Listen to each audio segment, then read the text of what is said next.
ओम शांति।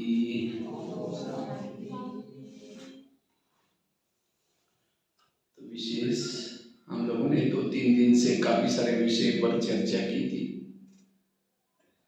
कैसे हम अपनी इंद्रियों पर शासन करना है। दूसरी बात, हमें आत्मा का पाठ पक्का कैसे करना है। साथ में परचिंतन, इससे कैसे बचना है, श्रीमत का पालन, कई बातों के ऊपर चर्चा की थी। आज एक बहुत अच्छा विषय पर चर्चा करेंगे, हमारी स्थिति बिगड़ती क्यों।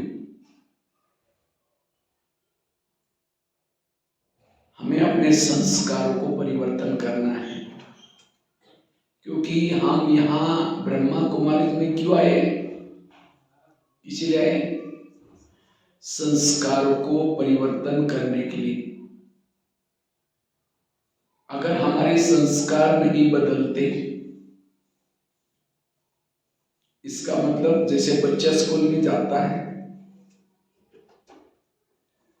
लेकिन फेल हो जाता है, इसका मतलब क्या समझेंगे, उसकी पढ़ाई ठीक नहीं है या स्कूल में नहीं जा रहा है। इसी तरह अगर मेरे संस्कार नहीं बदल रहे हैं, इसका मतलब मेरा ज्ञान योग ठीक नहीं है, या फिर हम परमधाम में बाबा के पास जाते नहीं, योग लगता ही नहीं हमारा। इसलिए संस्कारों को परिवर्तन करना बड़ा जरूरी है, क्योंकि संस्कारों से के वश होने से, जब हम संस्कारों के वश हो जाते हैं, हमें खुशी नहीं होगी। जब हम संस्कारों के वश हो जाते हैं कि कमाई हमारी चट हो जाती है, जब हम संस्कारों के वश हो जाते हैं, हमारा इंद्रियों पर शासन नहीं होता। जब हम संस्कारों के वश हो जाते हैं, वायुमंडल को खराब कर लेते हैं। जब हम संस्कारों के वश हो जाते हैं, हमारा पद ऊंचा नहीं होगा। संस्कारों के वश होने वाला का योग भी नहीं लगेगा। इसलिए अपने संस्कारों को बदलना। जो बार बार संस्कारों के वश हो जाता है वो फेल, और फेल वाला कहां जाता है, त्रेता युग में जाता है। इसलिए संस्कार परिवर्तन करना है। संस्कार को परिवर्तन नहीं करेगा, एक दिन वो ज्ञान से चला जाएगा,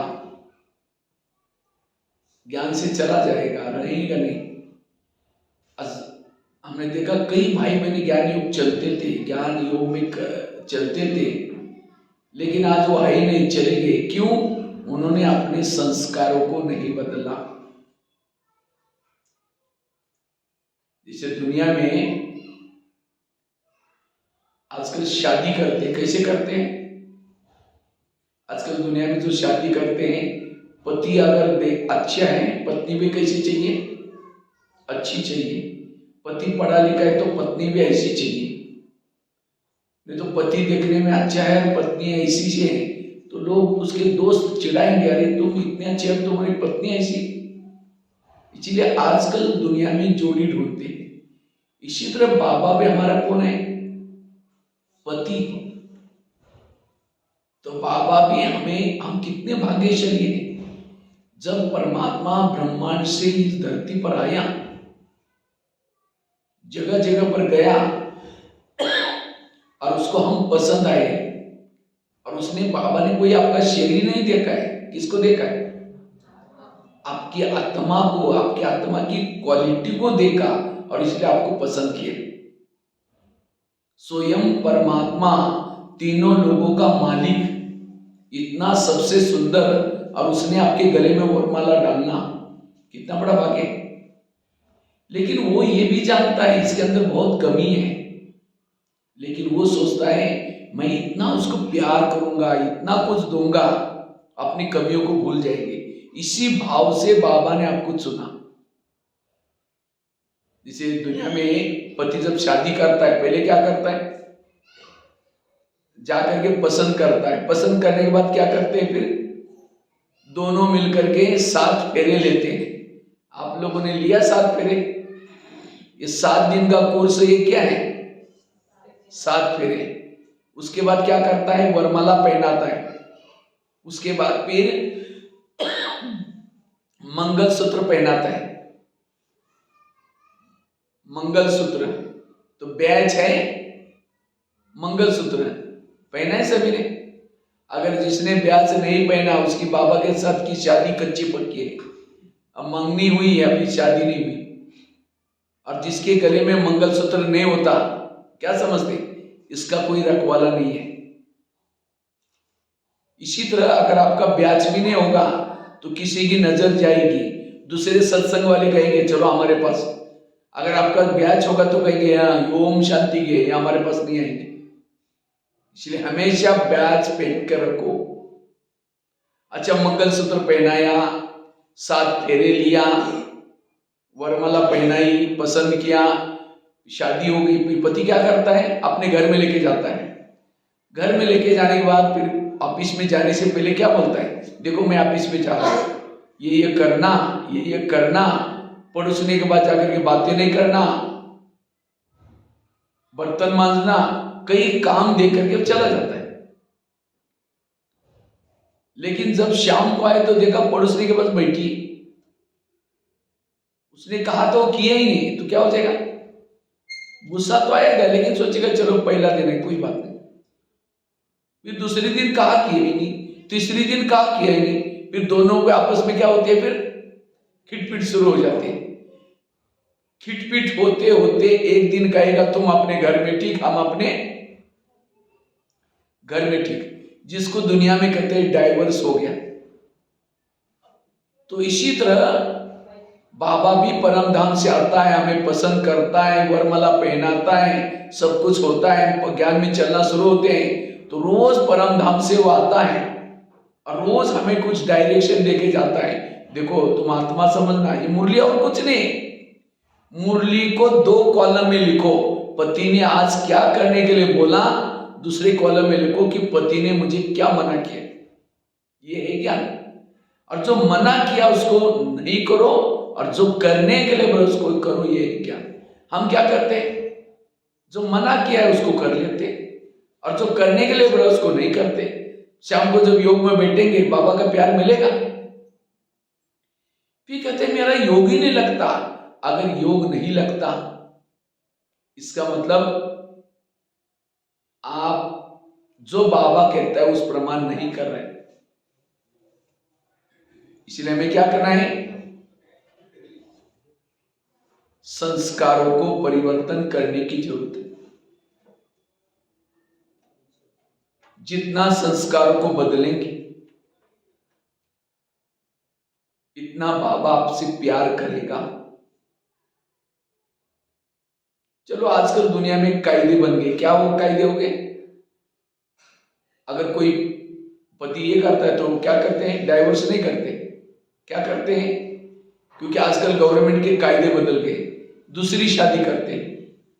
लेकिन जो पहली पत्नी है उसके तरफ देखेगा भी नहीं, वो खाया पिया सोया देखता ही नहीं, तो उस पत्नी का क्या लाइफ है। इसी तरह बाबा भी हमारा पति है,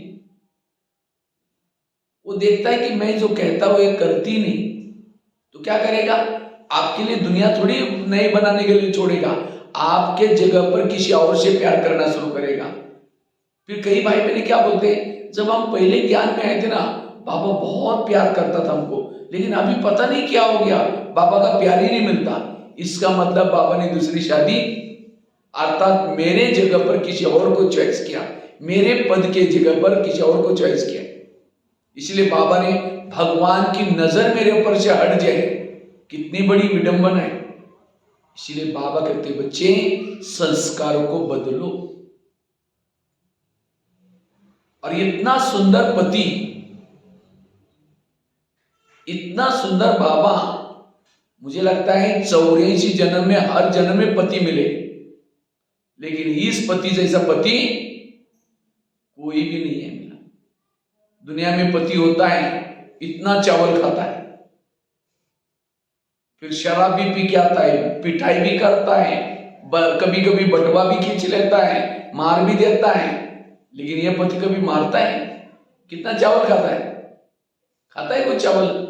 आपको खिलाता है, लेकिन वो खुद कभी खाता।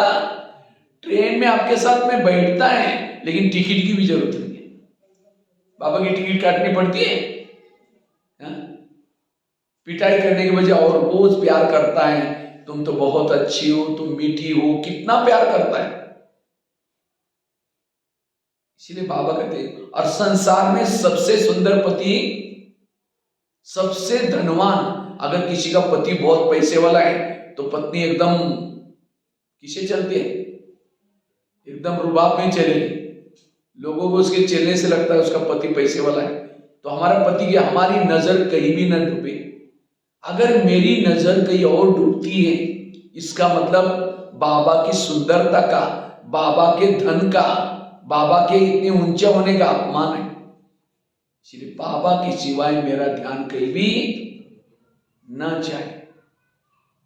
इसीलिए बाबा कहते बच्चे बाबा से प्यार करो, इसलिए संस्कार को बदलो। अगर संस्कार नहीं बदलेंगे, एक दिन आएगा ज्ञान से चले जाएंगे। एक राजा था, वो शिकार करने के लिए गया था। जब शिकार करने के लिए गया था, उसको कोई शिकार मिली नहीं। जब शिकार नहीं मिली तो क्या करता है? एक भिखारिन को लेके आता है। वो थी भिखारिन, लेकिन देखने में बड़ी सुंदर थी, इसलिए क्या करता है? भिखारिन को लेके आता है। लेकिन भिखारिन तो भिखारिन होती है, तो उसको घोड़े पर बिठा कर लेके आया, और लेके आकर के दास दासियों को कहा, ये मेरी रानी है, इसको रानी बनाना है। तो दासियों ने क्या किया? उसको सुंदर सा मखमली ड्रेस, पहले तो नहलाया धुलाया, साबुन वगैरह लगा करके, क्योंकि भिखारिन थी, कभी नहाया नहीं था। अच्छी तरह नहलाया धुलाया, सब कुछ किया, फिर उसको मखमली ड्रेस पहना दिया, सिर के ऊपर सोने का एक मुकुट पहना दिया, ताज पहना दिया, गहने पहना दिया, श्रृंगार किया, और उसको एक महल में बिठा दिया। 36 प्रकार का भोजन ला करके दिया। लेकिन भिखारी तो भिखारी, वो कहते हैं ये लोगों ने मेरे सिर के ऊपर टोकरा क्यों रखा है? वो ताज को क्या समझते हैं? क्योंकि भिखारी ने कभी ताज पहना ही नहीं था, निकाल करके फेंक देते। फिर कहते हैं गहने उसको भारी लगने लगते, निकाल करके फेंक देते। मखमली ड्रेस में उसको नींद भी नहीं आती, वो मखमली ड्रेस को निकाल करके पुराना अपना पहन लेती है। 36 प्रकार के भोजन में से गुलाब जामुन, रसगुल्ले, ये सब देख करके कहते हैं काला काला क्या रखा है, उसको निकाल करके फेंक देते। जो भी 36 प्रकार का भोजन सारा निकाल करके फेंक देते। रोटी लेकर के कहते हाँ ये कोई खाने की चीज है, तो रोटी लेकर के क्या करते, उसके टुकड़े करते, टुकड़े करके पुराना ड्रेस पहन लेते हैं, और रोटी के टुकड़े लगा दीवार को चिपकाते हैं। ये कटोरा लेकर के क्या बोलते हैं?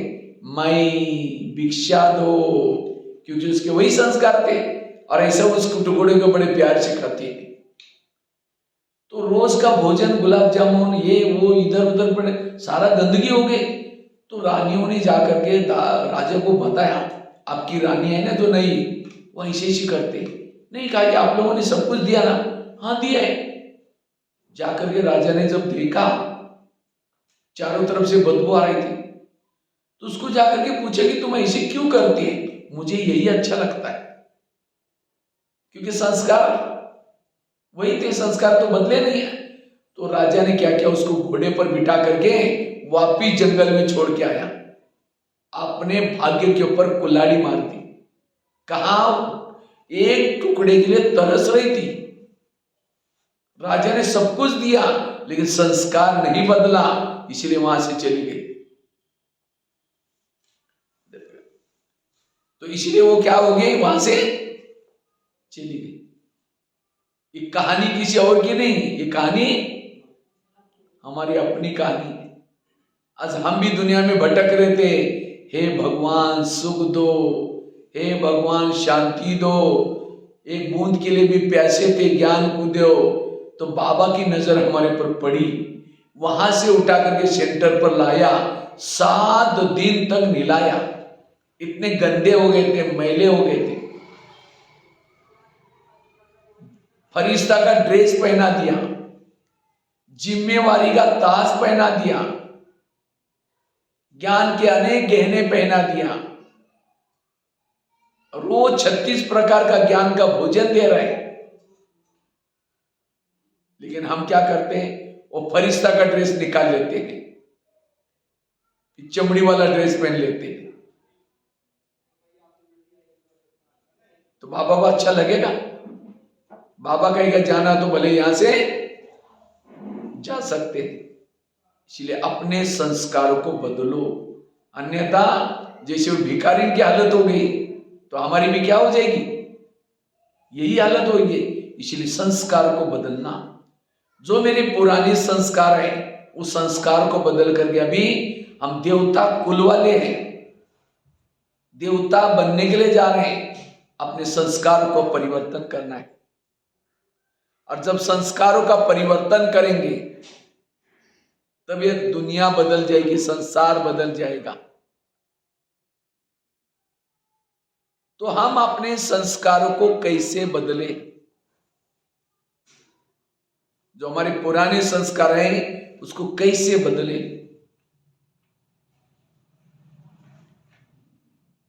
हमारे अंदर संस्कार तो बहुत सारे होते हैं। किसी के अंदर काम विकार के संस्कार है, वो हर एक जानता है मेरे अंदर क्या है।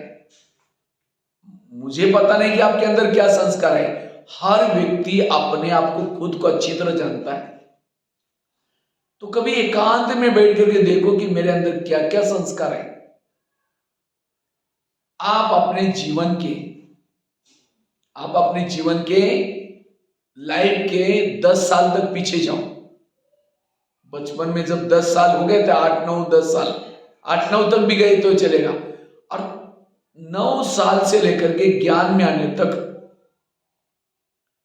आपने कौन से विकारों के वश होकर के ज्यादा भूले किए, वो याद रखो, याद करो। हर एक को पता अपना लाइफ, काम विकार के वश होकर के ज्यादा भूले की, क्रोध के वश होकर के ज्यादा की, कौन से संस्कारों से ज्यादा भूले किए, वो याद रखो। उसके बाद ज्ञान में आए, ज्ञान मिला, सब कुछ पता चला, ये रॉन्ग है, ये राइट है, ये अच्छा है, ये बुरा है, ये श्रीमत है। तो भी कभी कभी मेरे कौन से संस्कार जागृत हो जाते हैं जिसे मेरे से भूले हो जाते हैं, वो याद रखो। और मुझे लगता है ज्ञान के पहले वाला संस्कार और अभी का वही है। अभी तो उसका रूप बदल गया थोड़ा, कभी कभी आता है, लेकिन है। और यही मेरी कमजोरी है, यही मेरी बीमारी है, और मुझे इसी बीमारी को खत्म करना है। इसको कहते हैं कड़ा संस्कार।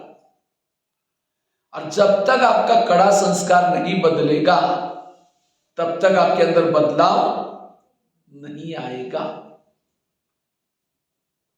क्योंकि उस कड़े संस्कार के साथ बाकी संस्कार जुड़े हुए।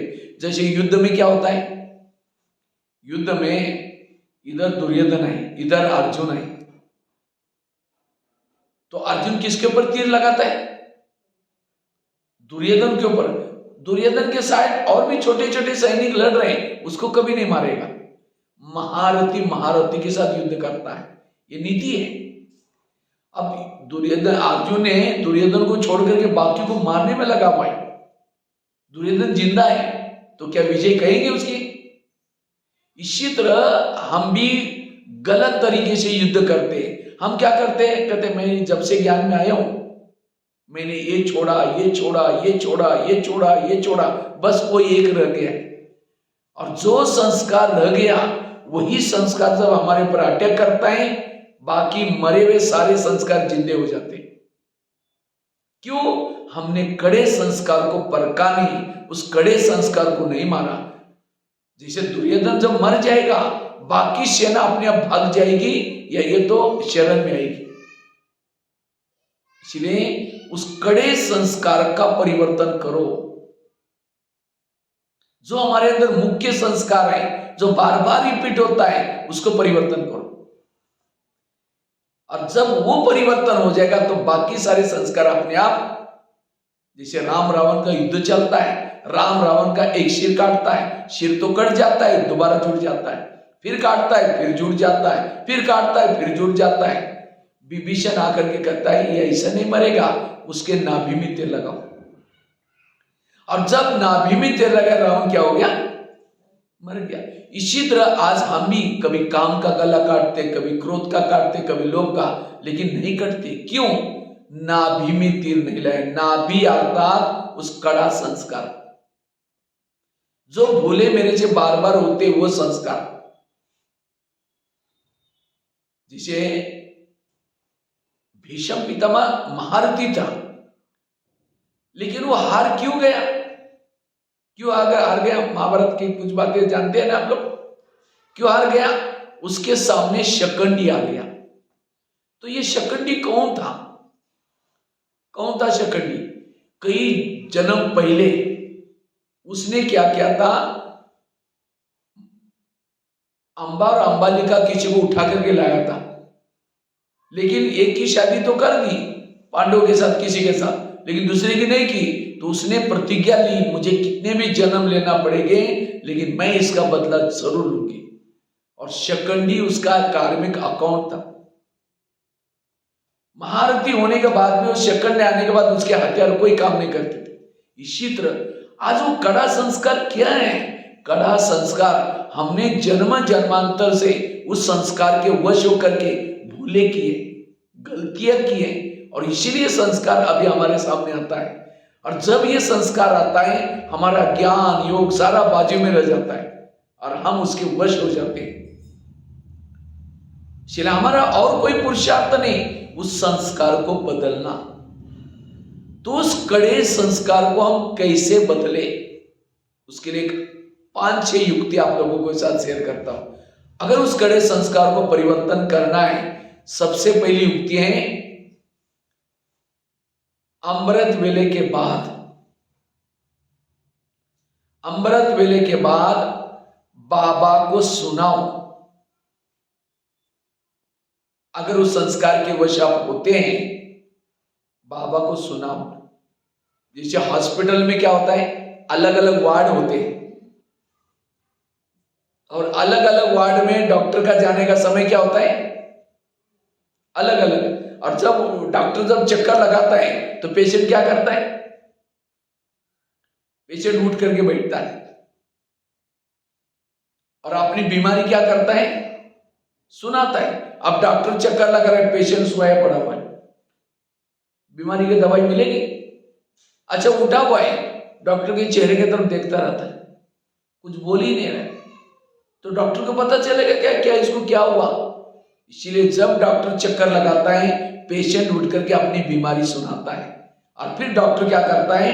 वो लिख करके लेके जाता है ऑफिस में से, किसी नर्स को, किसी कंपाउंडर को भेज करके उस पेशेंट की दवाई देता है। इसी तरह ये दुनिया भी एक हॉस्पिटल है। दुनिया एक बहुत बड़ा हॉस्पिटल है, और इस हॉस्पिटल में 4 वार्ड है। कौन से? America ward, Europe ward, Asia ward.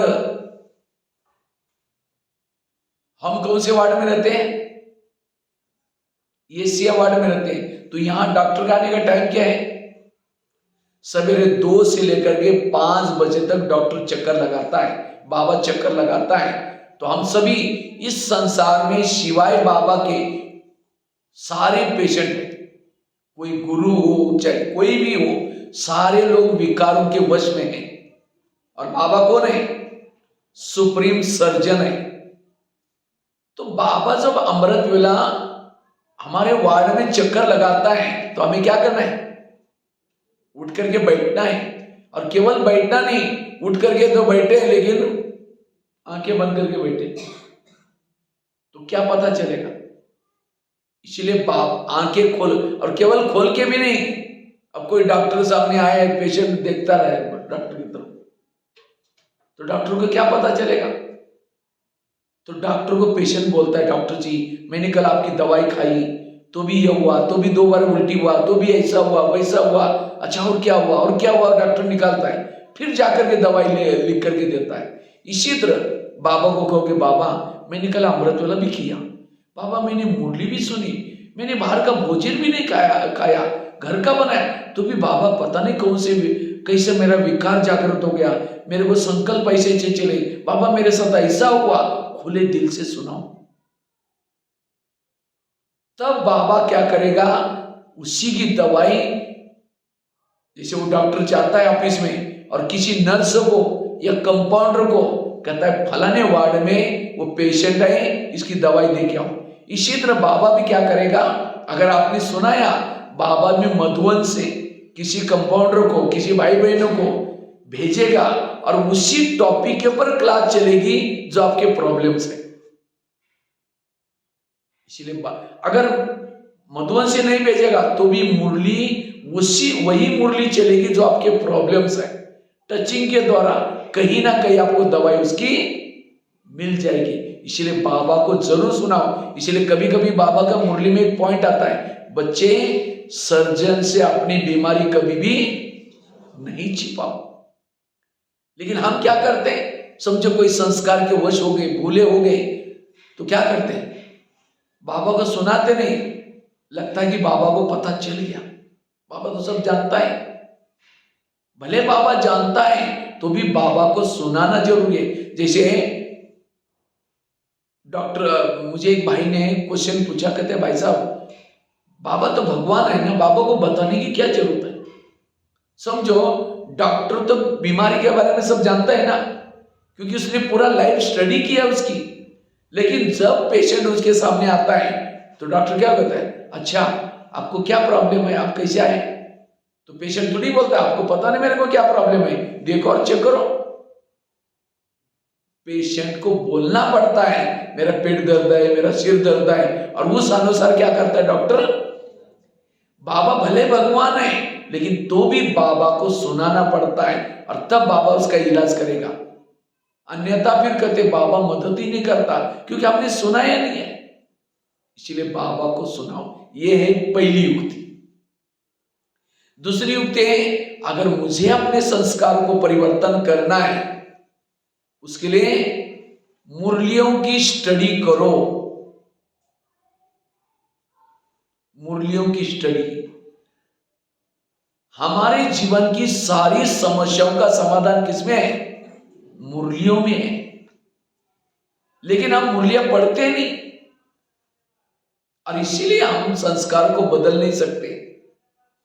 जैसे सीढ़ी में एक चित्र है, सीढ़ी में लास्ट में एक भिखारी सोया है और उसके सिराने में क्या है, गीता का शास्त्र है, और उसके हाथ में क्या है, कटोरा है, और भीख मांग रहा है। और वो चित्र दिखाए कि भारतवासियों का चित्र है, भारतवासी का चित्र नहीं है, यह हम ब्राह्मण आत्माओं का चित्र है, ज्ञान में चलने वालों का चित्र है।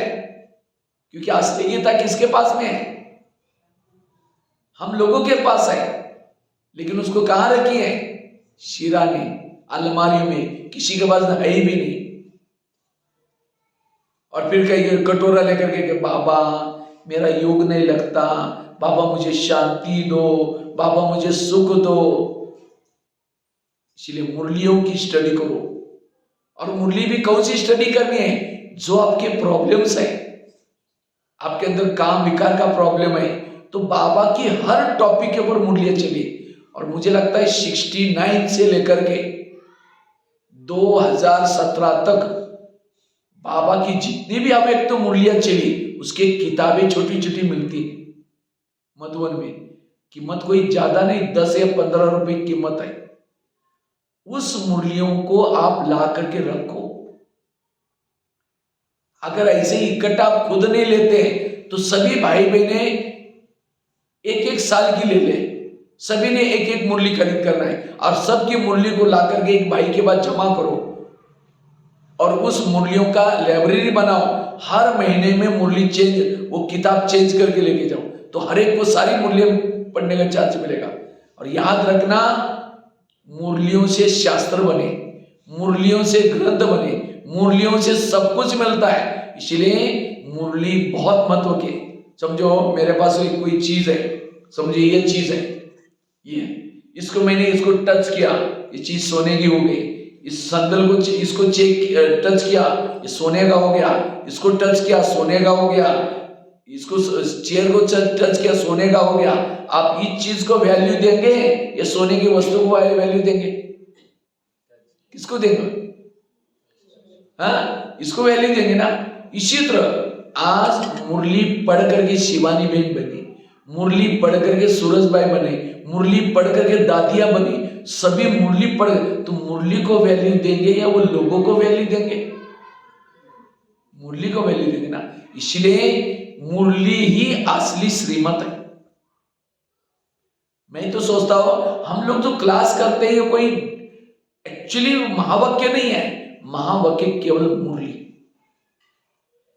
जो किसी भाई बहनों की क्लास सुन करके उस प्रमाण चलता है, उसका जिम्मेवार खुद है। और जो बाबा की मुरली सुन करके उस प्रमाण चलता है, उसका जिम्मेवार बाबा है। इसलिए मुरलियों की स्टडी करना।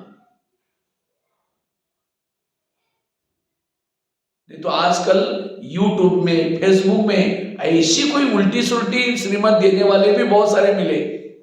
इसलिए कोशिश करके मुरलियों को, अगर किसी की क्लास सुन भी लेते तो बाबा ने मुरली में कहा या नहीं कहा, वो देख करके उस अनुसार उसको वैल्यू दो। इसलिए बाबा कभी कभी कहते थे आगे चल करके ब्राह्मणों का झाड़ हिलेगा। तो मैं सोचता था बाबा का ब्राह्मणों का झाड़ कैसे हिलेगा?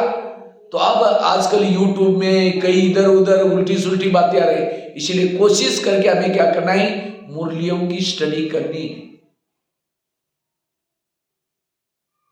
और मुरलियों से आज त्योहार बने, रीति बनी, रस्में बने, सब मुरली है मक्खन और बाकी सारी चीजें है छाछ।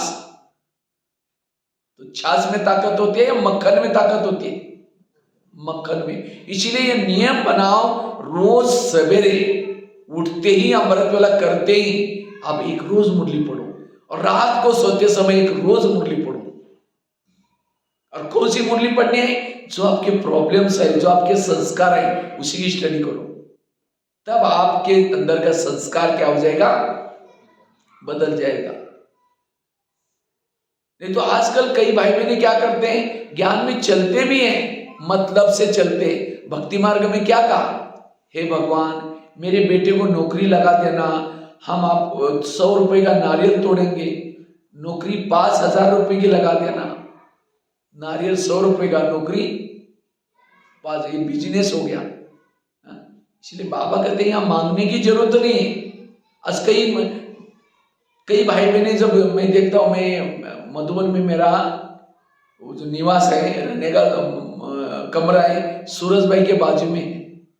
तो कई आजकल सूरज भाई के बहुत सारे ये आते हैं ना, समस्याओं का समाधान करके एक टीवी में आता रहता है। तो कई भाई बहने वहां बहुत सारे आते हैं। तो सबसे पहला मेरा वाला कमरा है, उसके बाद सूरज भाई का है। तो आएंगे तो कई बार वो इधर उधर होते हैं, तो आकर के मेरे को टक टक करते रहेंगे। तो कई बार वो सारा दिन वहीं बैठे रहेंगे। तो मैं कई बार पूछता हूँ, माता क्या समस्या है? कहते हमारी एक भैंस है, उसको दूध नहीं आ रहा है, उसके लिए सोमान भाई जी से लेके जाना है। बताओ आज क्या क्या अरे भाई तुम संस्कार बदलो। कहीं कहीं के मेरे पति ज्ञान में नहीं चलता। अरे पति ने भक्ति नहीं किया होगा, पति ये कोई डोनेशन भर करके थोड़ी वो ये करने वाले। इसलिए जिन्होंने ज्ञान नहीं समझा उसके जीवन में ही क्वेश्चन होते। इसलिए ज्ञान को समझना, इसलिए संस्कार को परिवर्तन करने के लिए मुरलियों की स्टडी करना है। और जितना मुरलियों की स्टडी करेंगे, जैसे डिस्पेंसरी में जब जाते हैं आप लोग, तो डिस्पेंसरी में जाएंगे तो दवाई कौन सी मांगेंगे? कौन सी दवाई मांगेंगे? कहेंगे आपके पास एक टैबलेट है, सब सैंपल मुझे दे दो, अब खा लो। तो क्या हो जाएगा? उल्टा असर हो जाएगा। अगर आपको पेट दर्द है तो क्या बोलेंगे? मुझे पेट दर्द की दवाई चाहिए। अगर सिर दर्द है तो क्या बोलेंगे? सिर दर्द की दवाई चाहिए। इसी तरह बाबा की मुरली भी क्या है, एक डिस्पेंसरी है। उसके अंदर काम की, क्रोध की, लोभ की, लालच की, हर विकारों की टैबलेट है। लेकिन मेरी बीमारी क्या है और मुझे कौन सी टैबलेट लेना है, वो कैच करने का तरीका है मुरली सुनने से पहले आधा घंटा योग करना। मुरली को समझना कोई साधारण बात नहीं। जानकी दादी जी 6-6, 7-7 बार मुरली पढ़ती थी। मुरली को एकाग्र करने के लिए बहुत बड़ा बल चाहिए और वो मिलता है योग। योग करने के बाद ही मुरली सुनो। नहीं तो मैं देखता हूं कई भाई बहने सवेरे 7 बज गया, 7:30 बज गया, मुरली योग का पूरा हो गया, उसके बाद पहुंचेंगे, बिना योग करके मुरली सुनेंगे। शाम को पूछेंगे आज की मुरली क्या थी, हाँ बहुत अच्छी थी। वरदान बताओ, बहुत अच्छा था। स्लोगन बताओ, हाँ बहुत अच्छा था। दिमाग से निकल गया, क्यों? योग नहीं किया। इसलिए मेरे संस्कार किया है। और याद रखना, जब आप योग करके सुनेंगे तो आपको उसमें से कैच कर सकेंगे मेरे संस्कार अनुसार बाबा ने क्या पढ़ा। माया का जो तीर है आपको भी वही तीर लगाना है, तब आप सफल बन सकते हैं, संस्कार बदल सकते हैं। तो यह है दूसरी युक्ति। तीसरी युक्ति, अगर मुझे अपने संस्कार को बदलना है, परिवर्तन करना है, बाबा ने जिन आत्माओं को निमित्त बना करके रखा हुआ है, क्योंकि वो अनुभवी है, तो आप कभी कभी उनको भी पूछ सकते हैं, बहन जी या भाई जी मेरे अंदर ये संस्कार है, मैं उसके लिए क्या करूं। कई को क्या लगता है, अगर किसी बहनों को या किसी को बोलेंगे तो हमें उस नजर से देखना शुरू करेंगे, इसलिए बताएंगे नहीं, हम सच हम छिपाते हैं। अब किसी को फोड़ा हो गया तो क्या करते, सबको कहेंगे यार मुझे यहाँ फोड़ा हो गया, कोई कहेगा पत्ता बांधो, कोई कहेगा हल्दी लगा दो, कोई कहेगा ये करो। और भारत में तो जितने लोग उतने डॉक्टर हैं, अब किसी का एक तो असर हो जाता है। इसी तरह हमारे अंदर जो संस्कार है ये हम क्यों छिपाते, अगर छिपाएंगे वो बढ़ता जाएगा। इसलिए कभी भी अपने संस्कार को छिपाओ नहीं, निमित्त आत्माओं को बोलो। अगर अपना नाम बताने की शर्म आती है, किसी और का नाम लो। क्योंकि किसी ने मुझे उस संस्कार के बारे में क्वेश्चन पूछा था, हम उनको क्या जवाब दें, है आपका, लेकिन अपना नाम बताने की शर्म आती है। तो ये भी युक्ति है। चौथी युक्ति है, पहली कौन सी बताई, अमृत वेले के बाद बाबा को सुनाना। दूसरी युक्ति कौन सी बताई, मुरलियों से स्टडी करना, उसी संस्कार की मुरलियों को पढ़ना। बाबा की काम की, क्रोध की, हर विकारों के टॉपिक चले, वही टॉपिक पढ़ना, उसके नॉलेजफुल बनना। तीसरी युक्ति कौन सी बताई, सीनियर को सुनाना। चौथी युक्ति है उस संस्कार का भोजन नहीं देना। ये सबसे इंपॉर्टेंट पॉइंट है। वो संस्कार क्यों जागृत होता है, क्योंकि उसको कहीं ना कहीं हवा पानी मिल जाता है।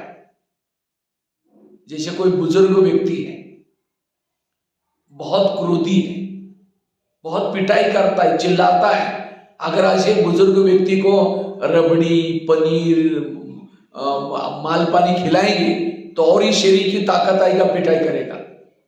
अगर उसको माल पानी खिलाएंगे नहीं, वो खटिया पर से कहेगा मैं आकर के वहां मारूंगा, मैं ये करूंगा, वो उठेगा नहीं, पता है कि इसने खाना ही नहीं खाया। इसी तरह आज हमारे अंदर के संस्कार जागृत क्यों होते हैं, क्योंकि उसको कुछ ना कुछ हवा पानी मिल जाता है, भोजन मिल जाता है। इसको और क्लियर आपको बताता हूं, समझो किसी का काम विकार का संस्कार है और ऐसी आत्मा मोबाइल में कोई सीरियल देख रहे हैं, कोई गलत मूवी देख रहे हैं, कोई गलत गीत सुन रहे हैं, कोई फैशन कर रहे हैं, टीवी देख रहे हैं, तो ऐसे वो आत्मा क्या करे, उसके लिए संस्कार को क्या दे रहे, भोजन दे रहे, और उसी से वो संस्कार जागृत होता है। जो बातें देखने से, जो बातें सुनने से मेरे संस्कार जागृत होते हैं, मुझे वो बातों को ना देखना ना सुनना। कुछ दिन पहले बाबा ने आया था, गंदी फिल्में, गंदी चित्र देखने वालों का योग नहीं, ये बाबा नियम मर्यादा क्यों बनाया? और आजकल तो माया कहती है, अच्छा तुम थिएटर नहीं आते ना, कोई बात नहीं, मैं तुम्हारे जेब में आती हूं। ये मोबाइल एक माया का बहुत बड़ा चक्रव्यूह है। मोबाइल को पकड़ो काटता है, नहीं पकड़ो समाज से दूर रह जाएंगे, जीवन में कुछ नहीं कर पाएंगे, क्योंकि हमारी बैंक भी मोबाइल में है, कैलकुलेटर भी मोबाइल में है, घड़ी भी मोबाइल में है, हमारी मुरली भी मोबाइल में है, सब कुछ आजकल। अगर वो नहीं लेंगे तो समाज से दूर रहेंगे, अगर पकड़ेंगे तो कुछ ना कुछ फिर। इसलिए उस संस्कार का भोजन ना देना। इसलिए कोशिश करके 8 बजे तक, अगर आपको कोई कारोबार नहीं मोबाइल से, 8 बजे तक मोबाइल से दूर रहना। अमृत वाला चित्र करो, रात को ही क्या करो, नेट बंद करके स्विच ऑफ करके रख दो या साइलेंस में रख दो कहीं और। रात को 9 बजे से लेकर के हम क्या करते हैं, सोने से पहले भी कुछ ना कुछ मोबाइल की गलत से ये कुछ देख करके ये करके फिर सो जाते हैं, और उसका असर अमृत वेले के ऊपर पड़ता है। रात को 8 बजे से लेकर के सवेरे 8 बजे तक मोबाइल के तरफ का ध्यान हटा देना,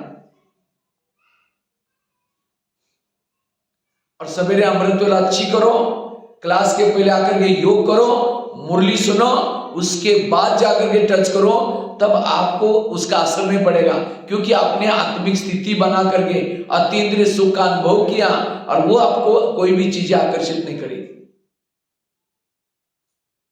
इसलिए संस्कार का भोजन, संस्कार परिवर्तन शब्द गलत है। संस्कार हमारे कभी परिवर्तन नहीं होते। समझो बिल्ली नहीं है तो सुबह क्या करते उस समय, अपने बिल से बाहर आते, जैसे बिल्ली आ गई अंदर घुस गए मतलब खत्म हो गए, वो खत्म नहीं हुए, अंदर है। इसी तरह जब मेरा योग ज्ञान अच्छा है, स्थिति अच्छी है, तो हमारे संस्कार दब गए, अंदर गए। जैसा थोड़ा सा ज्ञान योग मिस किया, थोड़ा सा अमृत वाला मिस किया, दबे हुए संस्कार जागृत हो गए। अगर परिवर्तन हो गए तो आए कहां से फिर? इसलिए संस्कार मर्ज और इमर्ज शब्द यूज करो। संस्कार मर्ज हो जाते, इमर्ज हो जाते, तो इसलिए हमें ऐसा पुरुषार्थ करो जो संस्कार मेरे इमर्ज ना हो जाए, और मर्ज रहते रहते रहते शक्तिहीन हो जाएगी, खत्म हो जाएगी। जितना लंबा समय तक का संस्कार आपका रिपीटिशन नहीं होता, उतना आपका पुरुषार्थ अच्छा है। बार बार संस्कार को रिपीट करने से वो संस्कार आदत बन जाता है। महीना 15 दिन करेंगे मेहनत, संस्कार के वश हो गए की कमाई चट, जमा कुछ भी नहीं। इसलिए उसका भोजन ना देना। ये कितनी युक्ति हो गई? 4। 5वीं युक्ति है, हमेशा बिजी रहो। जितना बिजी रहेंगे वो संस्कार धीरे धीरे कमजोर होता जाएगा। जैसे आपके पास पड़ोसनी कब आते हैं, आवाज लगाएगी, आप कुछ काम करेगी तो आवाज लगा करके फिर चली जाएगी, सोचिए बिजी है, फिर दोबारा आएगी, आवाज लगाएगी, आप बिजी है तो चली जाएगी, फिर आप आएगी, फिर चक्कर लगाती रहेगी।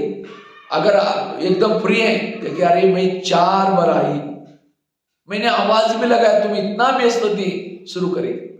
इसी तरह माया भी हमारे मासी है, पड़ोसनी है, वो भी क्या करते हैं, आपके पास आते हैं। कब आते हैं? जब आप फ्री हैं।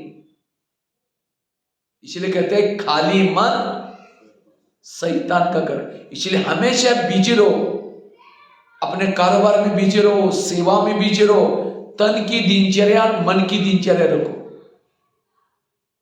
और जितना बिजी रहेंगे संस्कार नहीं आएगा।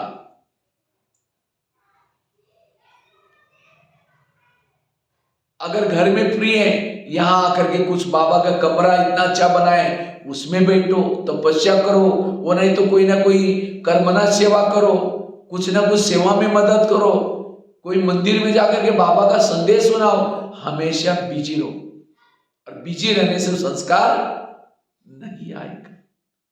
लेकिन ये कोई रियल युक्ति नहीं है। अब दुश्मन से कब तक छिपते रहोगे? कहीं तो रेंज में आ जाएंगे, कहीं पकड़े जाएंगे। फिर भी ये युक्ति अच्छी है। छठी युक्ति है, अगर उस संस्कार को परिवर्तन करना है, आत्म अभिमानी स्थिति की तपस्या। क्योंकि पुराना संस्कार हमारा जागृत कब होता है? जब हम देह भान में आते हैं, वो संस्कार जागृत होता है।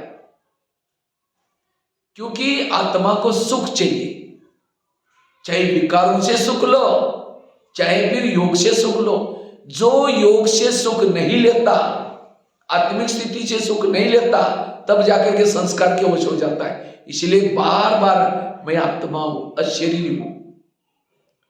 जितना आत्माभिमानी स्थिति में रहेंगे, वो संस्कार आपके ऊपर अटैक नहीं करेगा। इसीलिए बाबा रोज मुरली में कहता है, बच्चे आत्माभिमानी बनो, आत्मा समझो, अशरीरी बनो। क्यों? इससे हमारे पुराने संस्कार जागृत नहीं होंगे। इसलिए आत्माभिमानी की तपस्या, ये हो गई छठी युक्ति। सातवीं युक्ति है, अगर उस संस्कार को परिवर्तन करना है, ईश्वरीय नियम और मर्यादा में रहने की भीषम प्रतिज्ञा लो। जब हम ईश्वरीय नियम और मर्यादा का उल्लंघन करते हैं, तब वो संस्कार जागृत होता है। जैसे बाबा कहते हैं, माया मेरी बेटी है और तुम मेरे कौन हो? बच्चे हो। तो माया और हमारा रिश्ता क्या हो गया? भाई और बहन का। कोई भी बहन भाई को आकर के थप्पड़ मारते, कब मारते? जब वो बाप का कहना नहीं मानता, बहन आकर के थप्पड़ मारते। इसी तरह माया बहन भी हमको थप्पड़ कब मारते हैं? वो संस्कार कब आता है? जब हम ईश्वरीय नियमों का उल्लंघन करते। इसलिए कभी भी ईश्वरीय नियम का उल्लंघन ना करना। नियम तो जानते हैं ना सभी, अमृत वाला रोज उठना, रोज की मुरली सुनना, पवित्रता की धारणा करना, शुद्ध भोजन खाना, बहुत सारे। एक होता है ईश्वरीय नियम, दूसरा होता है ईश्वरीय मर्यादाएं, और तीसरा होता है मैनर्स। मैनर्स, मर्यादा, नियम। अगर तीन आपके जीवन में है, तो आप बाबा को प्रत्यक्ष कर सकते हैं। मैनर्स क्या है? समझो कोई रास्ते में जा रहे हैं और जा रहे हैं, चप्पल ऐसी पहनी है, चटक पटक चटक पटक, जो भी रास्ते में जा रहा है सबका ध्यान जा रहा है, कौन सी ट्रेन जा रही है, सबका। चाय ले लिया और इतना जोर से खींच रहे हैं, बाजू वालों को भी आवाज आ रहा है उसका, चाय खींचने पी रहे। ये हमारा मैनर्स नहीं है, हम देवता बने। समझो क्लास में लेट आया है और यहां करके सब सामने इधर बैठ गया, सब देख रहे, सबका ध्यान। ये मैनर्स नहीं है। बैच पहना हुआ है, सफेद ड्रेस पहन करके रास्ते में जा रहे हैं, हंसी मजाक जोर जोर से खिला करके हंसते हुए जा रहे हैं।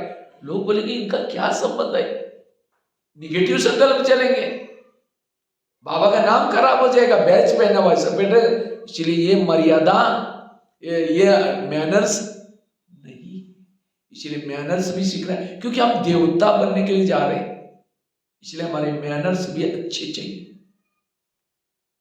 ईश्वरीय मर्यादा में रहना है, ईश्वरीय नियमों के अंदर रहना है। सबसे पहले हमें ईश्वरीय नियमों पर चलने का प्रतिज्ञा करना है, फिर मर्यादा में रहने का प्रतिज्ञा करना है, और फिर मैनर्स आएंगे, और इसी से हमारा देवता हम बन सकेंगे। तो इसलिए तब हमारे संस्कार जागृत नहीं होंगे।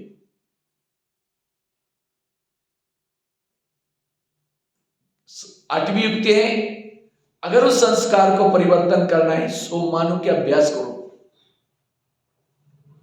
जितना सोमानों में रहेंगे, वो संस्कार अंदर नहीं आएगा। लेकिन कौन से सोमान? हर विकार के, हर संस्कार के सोमान अलग है। आपके अंदर काम विकार है, काम विकार पर जीत प्राप्त करने के सोमान अलग है। क्रोध है, क्रोध के ऊपर जीत प्राप्त करने के सोमान अलग है। अब जैसे हर बीमारी की टेबलेट क्या होती है? हाँ, अब सिर दर्द है, पेट दर्द की दवाई खाओ, उल्टा असर हो जाएगा। इसी तरह हर विकारों की बीमारी के टेबलेट सोमान अलग है। अब समझो क्रोध आता है और कहो कि मैं मास्टर सर्वशक्तिवान हूं, और क्रोध आएगा, तो क्रोध वाले सोमान क्या है? क्रोध जीत के मैं शांत स्वरूप आत्मा हूं, मैं शांति सागर की संतान हूं, मैं शांति धाम की निवासी हूं। काम विकार है, उसके सोमान अलग है। इसलिए जो सोमानों में रहता है वही संस्कार पर जीत प्राप्त कर सकता है। इसलिए रोज हमें कोई ना कोई सोमान लेकर के उसके सोमान में स्थित रहना है, तब संस्कार नहीं आएगा। और लास्ट युक्ति है, अगर हमें संस्कार को मर्ज रखना है, परिवर्तन करना है, उसके लिए ज्वाला स्वरूप योग सबसे महत्व की युक्ति है। ज्वाला स्वरूप योग, जितना ज्वाला स्वरूप स्थिति में रहेंगे उतना आपके पुराने संस्कार बदल जाएंगे।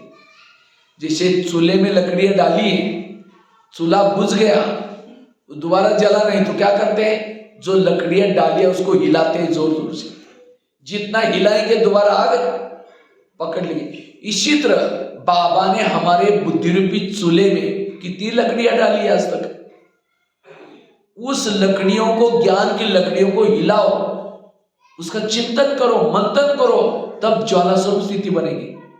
मैं किसकी संतान हूं, मुझे कौन मिला है, मैं क्या से क्या बनने के लिए जा रही हूं, मेरे साथ में कौन है, ऐसे ऐसे ज्ञान की लकड़ियों को हिलाओ, ज्वाला स्वरूप बन जाएंगे। और जो ज्वाला स्वरूप बनता है उसके संस्कार, भुना हुआ बीज कभी उगता नहीं है। इसलिए ज्वाला स्वरूप स्थिति चाहिए, और जितना ज्वाला स्वरूप स्थिति में रहेंगे आपके वो संस्कार बदल जाएंगे।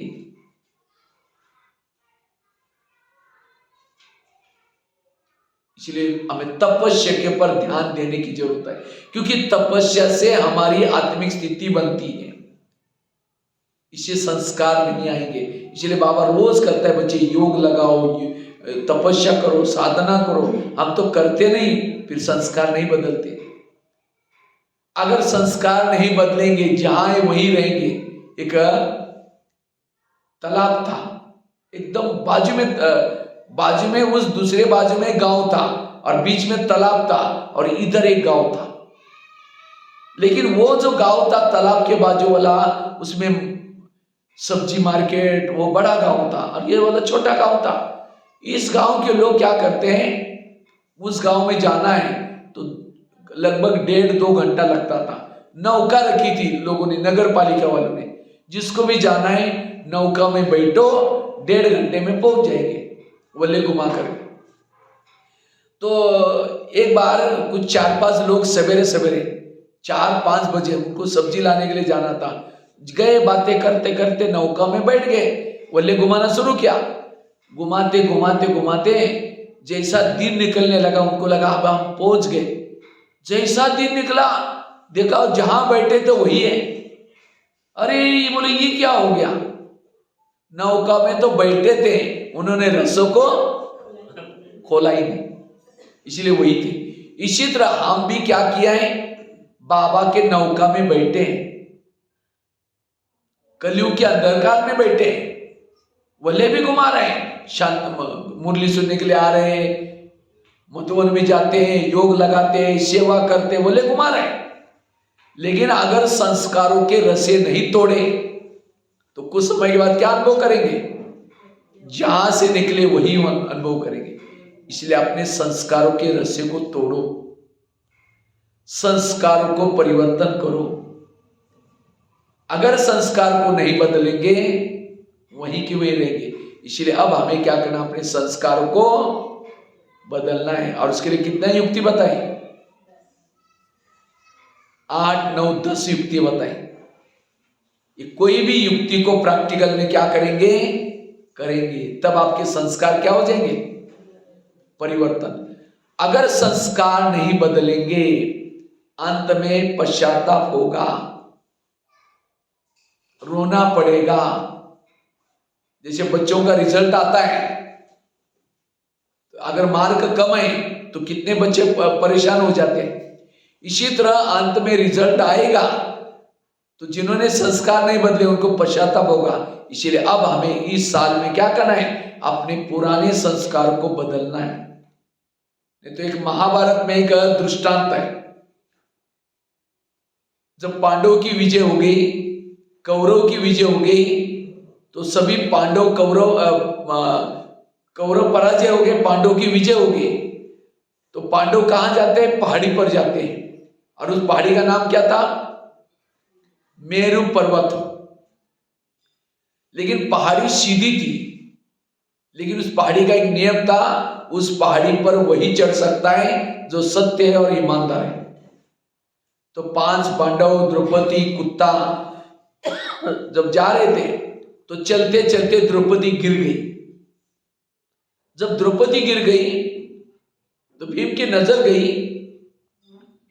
भीम ने देखा नहीं, द्रौपदी तो आई नहीं। तो जो भी पांडव आगे गए थे सबको बुलाया, देखो द्रौपदी कहाँ है।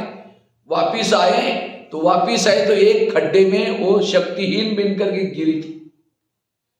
तो भीम ने उसकी अवस्था देख करके बहुत महिमा करता है, कितनी अच्छी स्त्री थी, हमारे साथ में रही, जंगल में रही, त्याग किया, तपस्या किया। युधिष्ठिर ये सारा सुनता है और युधिष्ठिर में लास्ट में बोला, इसने सब कुछ छोड़ा, त्याग किया, तपस्या किया, लेकिन एक बात नहीं छोड़ी। कौन सी? द्रौपदी का एक आशा थी, मुझे अंत तक पांडवों के साथ रहना है, लेकिन नहीं रह पाई, क्योंकि एक बात उसने नहीं छोड़ी। कौन सी? उसका सबके साथ, पांडवों के साथ प्यार था, लेकिन एक अर्जुन के साथ एक्स्ट्रा लगाव था। और इसीलिए युधिष्ठिर ने कहा वो गिर गई, वो हमारे साथ नहीं आ सकती। उनको जाना था, ऊपर इंद्रजा वो इंतजार कर रहे थे, जिसके साथ लगाव था वो भी चला गया। फिर उसको रोती है, पश्चाताप करती है, लेकिन जो हो गया वो हो गया। अब पश्चाताप करके ये कहानियां, ये चुटकुले, ये दृष्टांत संगम युग की यादगार है। हमारी भी विजय होगी और विजय होने के बाद हम सब पांडवों को पहाड़ी पर जाना है। पहाड़ी मतलब माउंट आबू वाली नहीं, पहाड़ी अर्थात परम धाम। वो कैसा है? सीधा है, लेकिन इस परम धाम में वही चढ़ सकता है जो सत्य है, ईमानदार है। अगर मेरा किसी से लगा हुआ है, किसी से झुका हुआ है, गिर जाएंगे। अंत समय बाबा कहते हैं, अंत समय क्या होगा? धर्मराज का दरबार, मतलब जैसे अव्यक्त वतन में, मधुवन में बाबा मिलन होता था। अव्यक्त बाबा, दादियां, जो निमित्त टीचर बैठते थे, और एक एक ग्रुप क्या होता था, एक एक भाई बहन बाबा से मिलकर के जाते थे। इसी तरह अंत में भी ये चलेगा। एक बाजू में एक स्क्रीन चलेगी, हमने बाबा हमको क्या बनाने के लिए चुना था उसकी स्क्रीन चलेगी। दूसरे बाजू में हमने ब्राह्मण बनकर के क्या क्या गलतियां की उसकी स्क्रीन चलेगी। तो बाबा ये दिखाएगा, ये फोटो तुम्हारा है किसी और का है, और उसी समय चेहरा।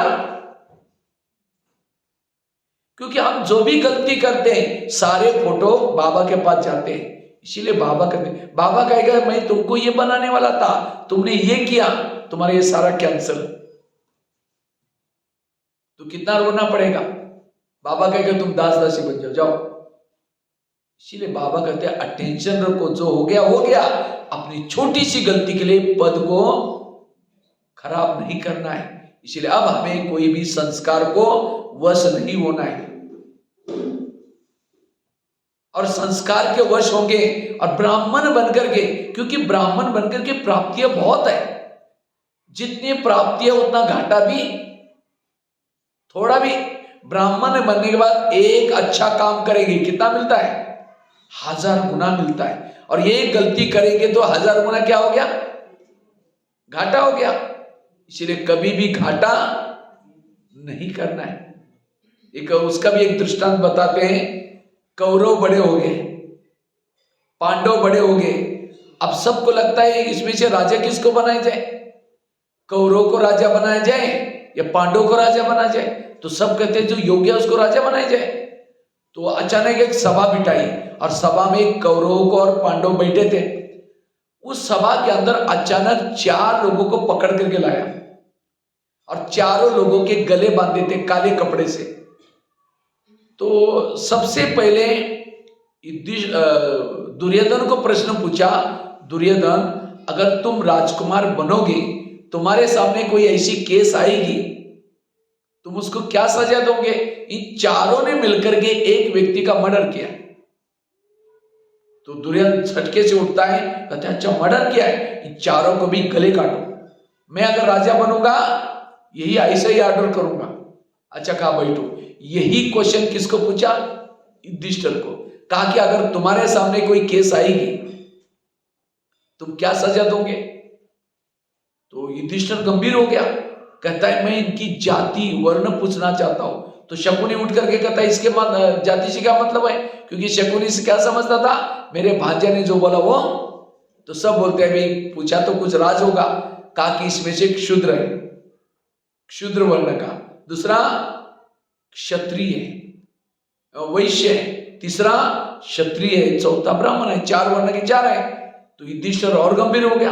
फिर कहता है इसमें जो क्षुद्र है उसको 2 साल की सजा दो, मर्डर करने में शामिल था। उसमें जो वैश्य है उसको 4 साल की सजा दो, ये भी शामिल था।